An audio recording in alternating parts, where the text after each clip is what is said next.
पहली बात मैं ये आपसे कहना चाहूँगा कि ये तो सब जानते हैं कि गीता का स्थान क्या है, न सिर्फ हिंदू धर्म में पर पूरी मानवता के जो डोमेन है फिलॉसफी का, स्क्रिप्चर्स का, उसमें मेरे को कहने की ज़रूरत नहीं है। लेकिन इसका एक और भी एस्पेक्ट है, एक और पहलू भी है। As a piece of literature, एक साहित्यिक कृति। अब देखिए, जो माने जाते हैं मास्टर्स हमारे लिटरेचर के दुनिया भर के, स्पेशली जो 14, 15, 16 सेंचुरी में रेनेसांस हुआ यूरोप में, वो मापदंड माना जाता है ब्रिलियंस का लिटरेचर में, आर्ट में। लेकिन ये बात है, हमें नहीं पता कब गीता रची गई, लेकिन कहा जा सकता है कि 3000 साल आज से पहले की बात है। 3000 साल पहले हम अगर देखते हैं तो जो हम सब जानते हैं स्टोन एज के बारे में, सुना है, पढ़ा है। स्टोन एज कहते हैं कि 9000 साल ईसा पूर्व से लेके 3000 साल तक चलती रही। यानी कि देयर इज एन ओवरलैप। जब गीता, अगर हम माने आज 3000 साल पहले, यानी कि ईसा पूर्व 2000 साल पहले, सो उस टाइम में दुनिया में मानव जाति का ये हिसाब था कि अभी कुछ लोग गुफाओं, केव्स में रहते थे। और यहाँ पे एक थॉट है, इतना सूक्ष्म है, जहाँ पे हम आज भी स्ट्रगल करते हैं समझने की। ये मेरे मूर्ख दिमाग में ये एक अजीब बात है। ये समझ नहीं आता है कि आदमी अभी पूरा विकसित नहीं हुआ था, और यहाँ पे ऐसी ऐसी बातें, ऐसे ऐसे थॉट्स हैं, क्या है, अजीब है, कह नहीं सकते।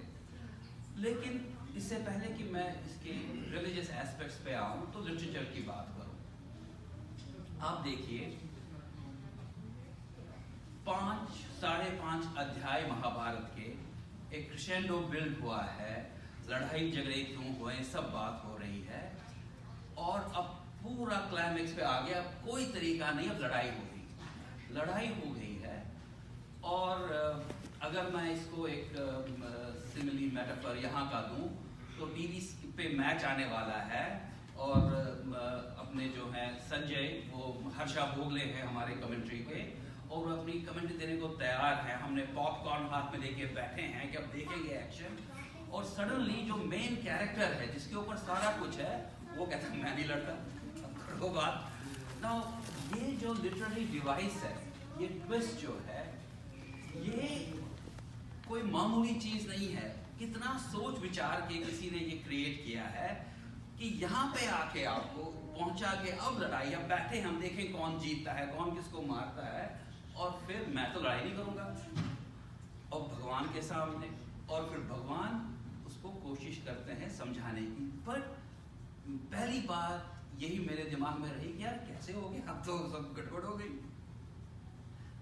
एक और चीज जो मुझे इसमें दिखती है, which is again away from religion, which is कि इसमें संजय बोलते हैं और नरेट करते हैं, और ऑडियंस एक है। आज तो दुनिया भर के लिए संदेश है, लेकिन जिस तरह से बात कही गई है, ये धृतराष्ट्र के लिए है, जो देख नहीं पाते हैं, और दिव्य दृष्टि संजय जी को दी गई है ताकि वो धृतराष्ट्र को बताएं क्या हो रहा है वहां पे।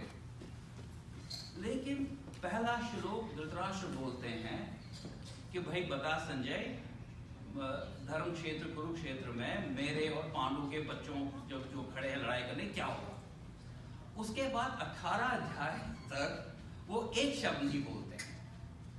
ये बड़ी अजीब सी बात लगी मुझे कि धृतराष्ट्र हमारे जैसा एक अनकंसर्न्ड या अनएफिलिएटेड ऑडियंस नहीं है।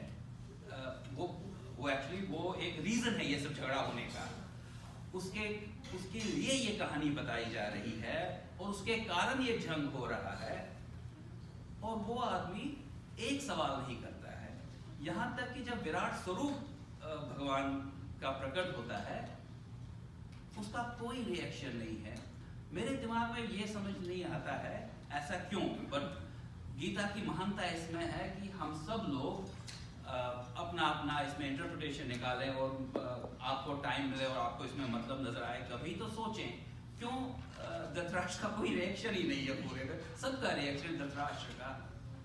मैं ये सोच रहा हूँ बिकॉज मैं लिटरेरी एस्पेक्ट से सोच रहा था कि शायद जो महाभारत की कहानी है और गीता का नरेशन है उसमें अगर देखें कि धृतराष्ट्र का कोई भी रिएक्शन होता तो जो अनफोल्डिंग ऑफ इवेंट्स है, जो जिस तरह से कहानी आगे बढ़ती है, वो कहानी में दम नहीं रहता अगर वो कुछ वहां कुछ कह देते, क्योंकि उन्होंने बाद में बहुत बातें ऐसी करी जिसका गीता से कोई खास उपदेश रिलेशन नहीं था। Now,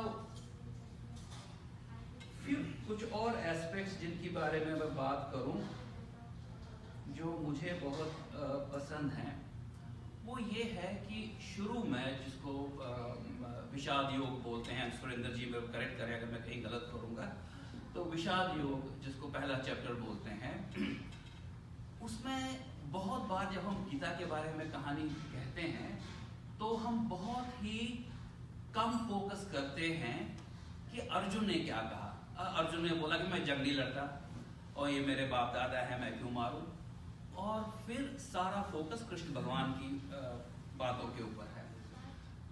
लेकिन जब सुरेंद्र जी ने मेरे को कहा कि कोई बोल सकते इस बात करे, तो मैंने सोचा पढ़ लूं थोड़ा, and I was so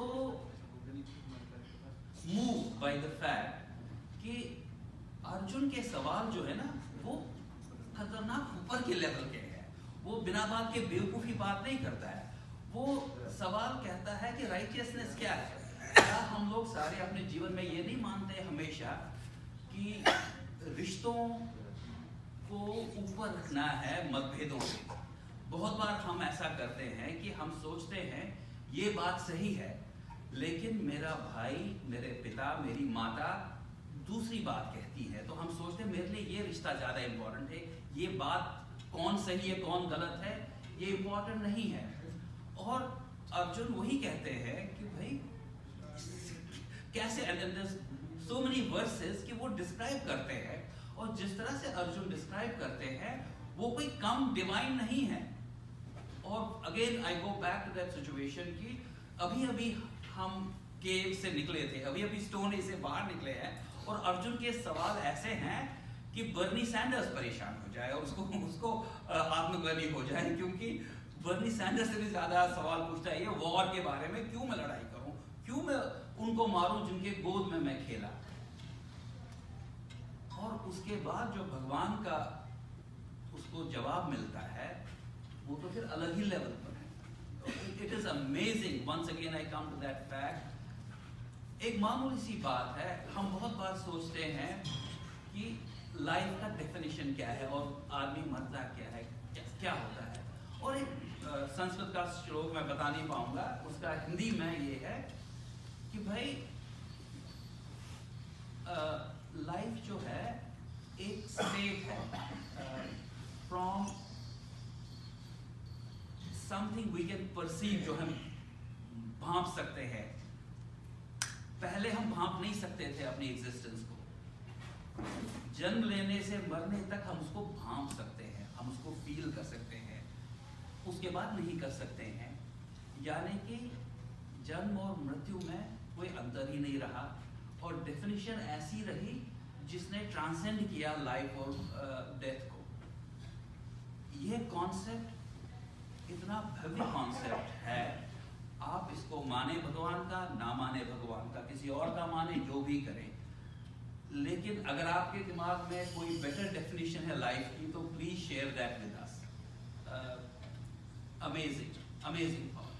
Another amazing thought that comes to my mind, and I've many times shared that in my discussion with Surendra ji, is जब भगवान बोलते हैं कि मैं अर्जुन को बोलते हैं कि भाई ये सब जो हो रहा है तुम्हें लगता है तुम कर रहे हो, तुम तो निमित्त मात्र हो, सारा कुछ मैंने किया हुआ है। उसे बताते हैं कि मैं सब कुछ हूँ, और सब में से जो बेहतरीन है, सब में जो अव्वल है वो मैं हूँ। these are my words, not उनके words कि मैं फूलों में गुलाब हूँ, फलों में सेब हूँ, ऐसा टाइप का। सिद्धानाम है कपिल। नाउ कपिल ऋषि बहुत ऑब्वियसली उन्होंने, भगवान ने उनका नाम लिया कि सिद्धों में मैं कपिल ऋषि हूँ। और कपिल ऋषि among his greatnesses और among his unique things was वो वैदिक गॉड्स को मानते नहीं थे। वो ब्रह्मा विष्णु महेश और इंद्र और वरुण, इनके लिए खास उनके दिमाग में उनके मन में खास कोई जबरदस्त वो बात नहीं थी, ब्रह्म को मानते थे। और यहाँ भगवान जब कहता है सिद्धों में कौन हूं मैं, वो कपिल मुनि का नाम लेते हैं। This liberated thought, this liberated world view, अगर हम आज या आज से 100 साल बाद भी अपने जीवन में ला पाए, वो कमाल की बात होगी। But once again I am dwarfed by the fact, ये 2,500-3,000 साल पहले किसी आदमी ने कहा है।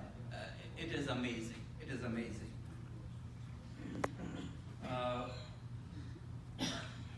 एक और चीज कहूंगा उसके नजरिए से, जो स्कॉलर नहीं है इसका और ज्ञानी नहीं है गीता का, कि अपनी एक्सपीरियंस से बोल रहा हूं कि गीता को आप शुरू से आखिर तक पढ़ते जाएं, पढ़ें, बहुत जबरदस्त ज्ञान की अनुभूति होती है, बहुत अच्छा रहता है। लेकिन अगर आप वैसा ना करना चाहें और बीच में कोई एक वर्स निकालें, पढ़ें, उसका ट्रांसलेशन पढ़ें, अगर आपको नहीं भाया आगे जाएं, पीछे जाएं, जब तक कोई ऐसा ना मिले जिसमें आपकी रुचि कुछ लगे कि अरे यार ये तो वही बात कर रहे हैं जो मैं बहुत बार सोचा हूँ, आप उसको पढ़ें, 2 बार पढ़ें, 3 बार पढ़ें, उसके ऐसे आयाम आपके सामने नजर आएंगे कि आपको जरूर इंटरेस्ट होगा। और मैंने ये देखा है कि आप उससे अगर किसी और के साथ उस बारे में बात करें, आप 4 लोग बैठे हैं और एक वर्ड्स जिसमें आपका इंटरेस्ट है उसको पढ़ें, उस पर बात करें, तो अगर आप 15 मिनट आधा घंटा उसके ऊपर बात करेंगे और हो चाहे जो कुछ, ये जरूर होगा कि थोड़ा ज्ञान आपकी जिंदगी में और आ जाएगा। नॉट नेसेसरली आप उन्हीं की बात मानेंगे, आप अपना कुछ और मतलब निकालें बेशक, लेकिन you will be a better person half an hour later. That much is guaranteed. You will be a wiser person, if not a better person. Surinder ji, I trust you to ring the bell when it's 5 minutes more. एक और चीज कि हम बोलते हैं एक बहुत important verse है गीता में कि यदा यदा धर्मस्य। अब अगर हम सवाल करें, ये इतने 1000 साल पहले की बात है, क्यों नहीं उसके बाद अवतार आए? क्या आजकल जो खराबी है दुनिया में, क्या वो डिमांड नहीं करती है कि कोई अवतार आए और धर्म की स्थापना फिर से करे, या इससे और खराब होना है तब जाके अवतार लेंगे और तब जाके धर्म की स्थापना होगी? मुझे ये लगता है कि ये जो धर्म की स्थापना करने का जो काम है, ये केवल भगवान का ही नहीं है। भगवान करें, बड़ी अच्छी बात है, करें, लेकिन ये हम सब का भी काम है, और हम सब की छोटी छोटी एक्शंस भी यही काम करती है। और बिना जाने हम ये बहुत बार करते रहते हैं सवेरे शाम। आप अपनी जिंदगी में जब काम कोई करते हैं, जब भी मैं अपनी बात करूं, अगर दिन के 24 घंटे में मैं आधे मिनट की भी एक थोड़ा सा सही काम करूं, तो मैं धर्म की स्थापना के लिए कोशिश कर रहा हूं। कोई अगर सही काम करूं तो हम भगवान के दूसरे अवतार पे इंतजार न करते हुए अगर खुद थोड़ा थोड़ा काम करें और धर्म की स्थापना में आगे बढ़े, तो ये कोई कम नहीं रहेगा। बाकी आपके सामने और लोग आएंगे जो गीता के बारे में मेरे से क्या वैसे ही बहुत ज़्यादा जानते हैं। मैंने जैसे कहा मैं अनइनिशिएटेड आदमी हूँ, लेकिन थोड़ी सी बातें मैं शेयर करना चाह रहा था आपसे। थैंक यू वेरी मच, धन्यवाद।